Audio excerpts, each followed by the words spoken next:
வராத விஷயத்த எப்போ பார்த்தாலும் மத்திய அரசு மேல ஒரு காழ்ப்பு உணர்ச்சியோடையே செயல்பட்டுங்கிறீங்களா? எப்படி உங்களுக்கு நிதி வரும்? சரி, நிதி வரும்னா 39-40 சட்டமன்ற பார்லிமெண்ட் இருக்கிறாங்க. வெஸ்ட் பார்லிமெண்ட் எல்லாம் திமுக தான் இருக்கு. இந்தியாவிலே அது மாதிரி பார்லிமெண்ட் எல்லாம் கிடையாது. டிஆர் பாலு இருக்கிறாரு, ராஜா இருக்கிறாரு, சிங்கக்குட்டி கனிமொழி எல்லாம் இருக்கிறாங்க. நடக்காததெல்லாம் போய் கேட்டால் எப்படிங்க தீர்மானம் போட்டால் நடக்கும்? அன்னைக்கு உங்கள் அப்பா முத்துவேல் கருணாநிதி தானே இருந்தார் முதலமைச்சராக. அன்றைக்கி உங்கள் அப்பாவால் கருணாநிதியால் போராட்டம் கொண்டு முடிஞ்சு அவராலேயே முடியலண்ணா, உன்னால் எப்படிப்பா முடியும்? போராட்டத்துக்குன்னு எமர்ஜென்சியை எதிர்த்து இந்தியாவில் குரல் கொடுத்த ஒரே முதலமைச்சர் இவர் தான். அன்றைக்கி அவராலேயே முடியல, கச்சத்தீவை காரை பார்த்துட்டு வந்துட்டீங்க. பிஜேபி ஆர்எஸ்எஸ் ட்ரெயின்டு ஆளை தான் அதில் கொண்டு வருவாங்க. பின்புலம் இருக்கிறவங்க தான் அதில் வர முடியுமே தவிர, நயனார் நாகேந்திரனுக்கு ஆர்எஸ்எஸ் பின்புலம் இல்லை, அதிமுகவோட பின்புலம் இருக்கிறவர். அதனால் அவ்வளோ சீக்கிரம் நயனார் நாகேந்திரன் எளிதில் அந்த பொறுப்பு கிடைக்கிறதுக்கு வாய்ப்பு. இவர் மேலே லஞ்ச ஒழிப்பு கேஸ் தேர்தல் நேரத்தில் கேஸ் திமுக கிட்ட இருக்குது. இவருக்கு மேலே தலைக்கு மேலே கத்தி தொங்குது. ஆனால் அண்ணாமலை மீண்டும் ஒரு முறை அந்த வாய்ப்பை கொடுத்தா கூட அவர் இந்த தருணத்தில் ஏற்றுப்பாரான்னு தெரியாது. ஏன்னா ரொம்ப போயிருக்காரு. அவரோட பேட்டி, அவரோட நான் சாதாரண தொண்டனாக பயணிக்கிறேன், விரைவில் அண்ணாமலை சரி கட்ட மத்திய இணையமைச்சர் பதவியோ இல்லை கேபினெட் அமைச்சர் பதவியோ வேறு ராஜ்யசபா உறுப்பினர் கொடுத்து ஜூன் மாதம் வரை இதில் கொடுத்து அவர் மத்திய மந்திரி அவங்க அதிமுகவுக்கு நயனார் நாகேந்திரன் இருந்தால் வசதியாக இருக்குன்றது வேறு. ஆனால் பிஜேபி வளருமான்றது $1 மில்லியன் கொஸ்டின். நயனார் நாகேந்திரன் தான் பிஜேபி வளராது, அதிமுக தான் வளரும்.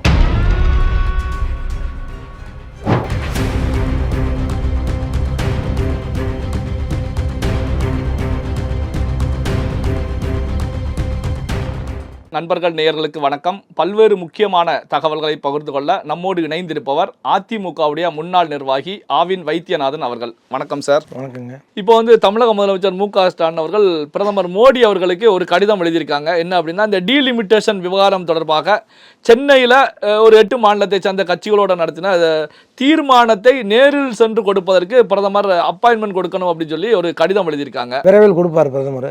வராத டீலிமிட்டேஷனுக்கு இப்போ அம்பானி தீர்மானத்தை நிறைவேற்றுற நீ உனக்கு கொடுத்துட்டு நீ கொடுப்பா, வராதுன்னு சொல்லி அனுப்புகிறேன். நான் இருக்கிற வரைக்கும் வராதுன்னு பிரதமர் சொல்ல போகிறாரு. இதை கொண்டு வந்ததே காங்கிரஸ் அரசாங்கம் தானே, அவங்களோட தானப்பா நீ கூட்டணி வச்சுன்னு இருக்கிற. நாங்கள் இன்னமும் நாளைக்கே கொண்டு இது நாங்கள் இன்னொரு 20 வருஷம் 25 வருஷம் வாஜ்பாய் பண்ண போது தள்ளி வச்சிடலாம், அவ்வளோதானே, சிம்பிள். அப்படி இல்லைன்னா தமிழகம் பாதிக்காத அளவுக்கு ப்ரோ ரேட்டால் என்ன பண்ண முடியுமோ அந்த ரேட்டால் பண்ணி நாங்கள் தரோன்னு சொல்ல போகிறாங்க. 2 விஷயம் தான் பண்ண போகிறாங்க. பண்ணியே ஆகணும்னா இப்படி, பண்ணவே கூடாதுன்னா திரும்ப தூக்கி எப்படி இந்த SC/ST ஆக்டை 10 வருஷம் தான் இன்றைக்கி அண்ணன் அம்பேத்கர் சொன்னார். தொடர்ந்து இன்றைக்கி 100 வருஷம் ஆகியும் அந்த ஆக்ட் லைவில் இருக்கிற மாதிரி இதையும் லைவ்லேயே வச்சுட்டு போக போகிறாங்க, தள்ளி போட போகிறாங்க. 10 வருஷம் அவங்க முன்னேற வரைக்கும் தான் சொன்னாங்க SC/ST ஆக்ட். கரெக்ட் தானே? ஒவ்வொரு ரினியூல் காங்கிரஸ் ஒவ்வொரு வாடியும் ரினியூல் பண்ணிட்டாங்க, இவங்களும் ரினியூல் பண்ணிட்டாங்க. அடுத்து அதே மாதிரி இதையே ரினியூல் பண்ணிட்டு போகிறாங்க. இதுலனா பெரிய விஷயம். வராத விஷயத்த எப்போ பார்த்தாலும் மத்திய அரசு மேலே ஒரு காழ்ப்பு உணர்ச்சியோடையே செயல்பட்டுங்கிறீங்களா? எப்படி உங்களுக்கு நிதி வரும்? சரி, நிதி வரும்னா 39-40 சட்டமன்ற பார்லிமெண்ட் இருக்கிறாங்க. வெஸ்ட் பார்லிமெண்ட் எல்லாம் திமுக தான் இருக்கு. இந்தியாவிலே அது மாதிரி பார்லிமெண்ட் எல்லாம் கிடையாது. டிஆர் பாலு இருக்கிறாரு, ராஜா இருக்கிறாரு, சிங்கக்குட்டி கனிமொழி எல்லாம் இருக்கிறாங்க. ஏன் இவங்களெல்லாம் வச்சு உங்களால் பெற்று வர முடியல? இல்லை அவையே நடத்த விடாமல் பண்ணுங்க. அதெல்லாம் விட்டுவிட்டு எப்போ பார்த்தாலும் தமிழ்நாட்டில் பிரச்சனை பண்ணின்னு இங்கே கொடுமை வரைக்கணும். கருப்பு பலூன் விட்றோம், சிவப்பு பலூன் விட்றோன்னு எதுக்கு? இதில் மோடி வராரு, மதுரைக்கு வராரு, அடுத்த 6ஆம் தேதி வராரு. இன்னும் 2 6ஆம் தேதி அங்கே போய் மதுரையில் போய் ரிசீவ் பண்ணு, ஏர்போர்ட்லேயே 5 நிமிஷம் பேசணும்னு சொல்லி பிரைம் மினிஸ்டர் மறைக்க அங்கேயே பேசிட்டு வா. 39 எம்பியோட போய் நில்லுப்பா. எம்பி உள்ள விட மாட்டேன்னு யாரெல்லாம் சொல்ல முடியுமா? 39 எம்பி 34 அமைச்சரோட போய் லைனாக நில்லு. சாஸ்தாங்கம்மா கச்சத்தீவை கேளு, முடிஞ்ச இலங்கையை இந்தியாவோட இணையன்னு கூட கேளு. இதுக்கு முன்னாடி அப்படி தான் இருந்தது, இதுக்கு முன்னாடி இந்தியாவோட தான் இலங்கை இருந்தது, அதையும் சேர்த்து இணையன்னு கூட கேளு. ஆனால் நேரடியாக போய் கேளுங்க. நேரடியாக பிரைம் மினிஸ்டர் பார்க்கறதுக்கு ஏன் பயப்படுறீங்க, தயங்குறீங்க? நம்ம பிரைம் மினிஸ்டர் தானே அவர். இப்போ மோடி அவர்களை பொறுத்த வரைக்கும் ஏப்ரல் 4ஆம் தேதி இலங்கைக்கு போறாங்க. இப்படியான ஒரு சூழ்நிலையில தமிழக சட்டமன்றத்தில் கச்சத்தீவு தீர்மான விவகாரம் கையில் எடுக்கப்படுது. இதன் பின்னணியில் ஏதாவது காரணங்கள் இருக்குமா? என்ன காரணம் அப்படின்னா, இலங்கையில் மோடி அவர்கள் செல்லக்கூடிய நிகழ்வுல டிஃபென்ஸ் அக்ரிமெண்ட், பாதுகாப்பு ஒப்பந்தம் போடுவதற்கான வாய்ப்புகள் இருப்பதாக ஊடகங்களில் செய்தி வந்துட்டு இருக்கு. இப்படியான ஒரு சூழ்நிலையில இங்க தமிழக சட்டமன்றத்தில் கச்சத்தீவு விவகாரம் எப்படி? அதெல்லாம் ஒன்றும் இல்லைங்க. ஒரு மோடி இலங்கைக்கு போனாரு, தமிழக மக்களுக்கு எதுவுமே செய்யலை, கச்சத்தீவை மீட்டு வரல. நடக்காததெல்லாம் போய் கேட்டால் எப்படிங்க தீர்மானம் போட்டால் நடக்கும்?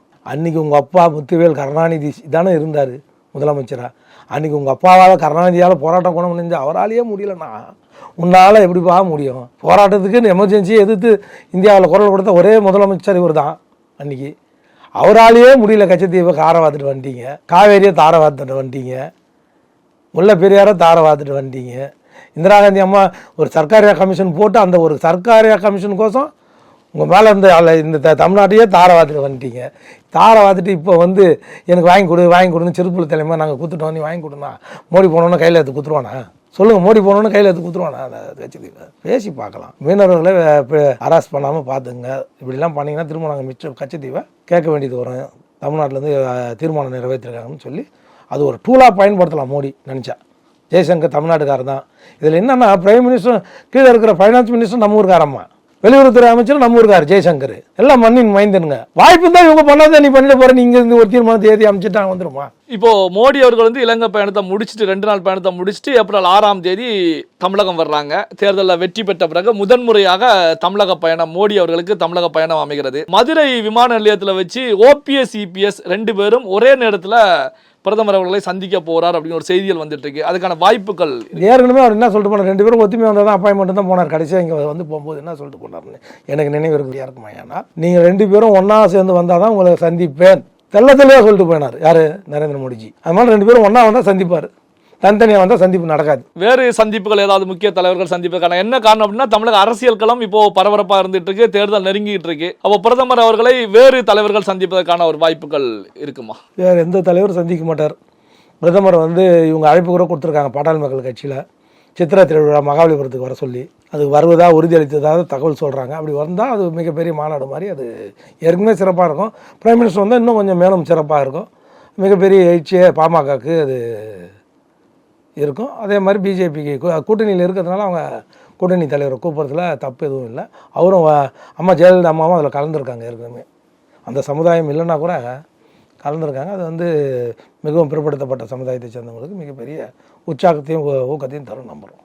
இப்போ இன்று சட்டமன்றத்தில் பார்த்தீங்க அப்படின்னா பாரதிய ஜனதா கட்சியை சேர்ந்த நயினா நாகேந்திரன் அவர்களை அதிமுகவை சேர்ந்த கடம்பூர் ராஜு RB உதயகுமார் 2 பேரும் சந்தித்து 10 நிமிஷம் பேசியிருக்காங்க.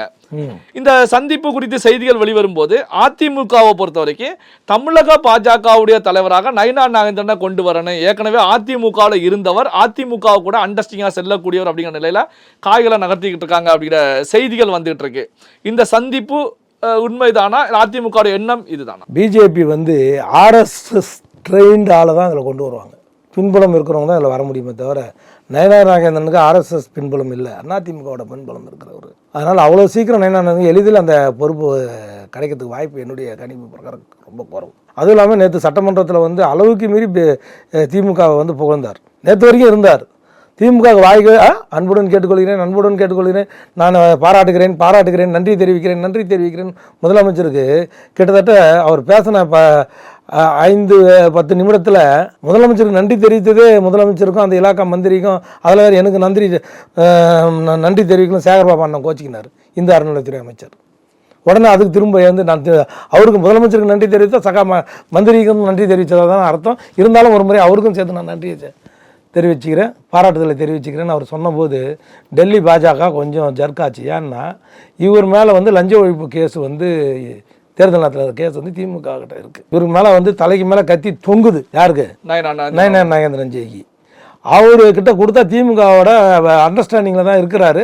இன்னும் மேலும் அண்டர்ஸ்டாண்டிங் ஆகிட்டாருன்னா பெரிய பிரச்சனை ஆகிடுன்னு சொல்லி நேற்றுலேருந்து நயனா நாகேந்திரன் வந்து அந்த ரேஸ்லேருந்து விடுபட்டதாக தான் கருத முடியும். அவருக்கு வாய்ப்பு இல்லாமல் தான் திரும்ப அந்த பேனலில் முருகானந்தத்தை கொண்டு வந்திருக்காங்க.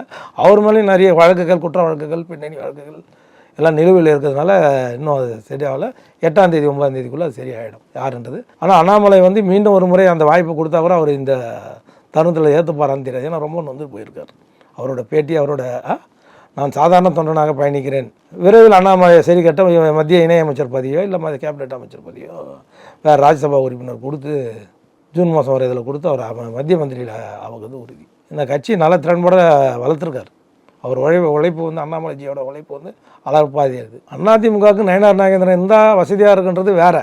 ஆனால் பிஜேபி வளருமான்றது $1 மில்லியன் கொஸ்டின். நயனா நாகேந்திரன் தான் பிஜேபி வளராது, அதிமுக தான் வளரும். அவங்க பிஜேபி வளர்க்கறதுக்கு தான் ஆள் தேடுறாங்களே தவிர அதிமுக வளர்க்கறதுக்கு ஆள் தேடல பிஜேபி. புரியுதுங்களா?